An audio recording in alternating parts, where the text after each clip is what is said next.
Hey guys, in this video, I'm going to show you how to fully encrypt your Mac using a built-in feature called File Vault, so your data stays protected even if your Mac is lost or stolen. Let's get started. First, click on the Apple logo in the top left corner of your screen, then select System Settings.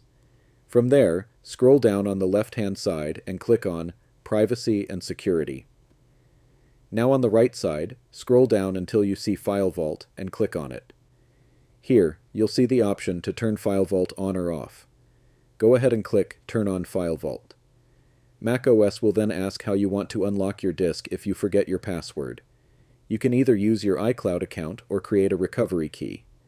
If you choose a recovery key, make sure to store it somewhere safe, because if you lose both your password and the recovery key, your data cannot be recovered. Once you confirm, File Vault will start encrypting your Mac.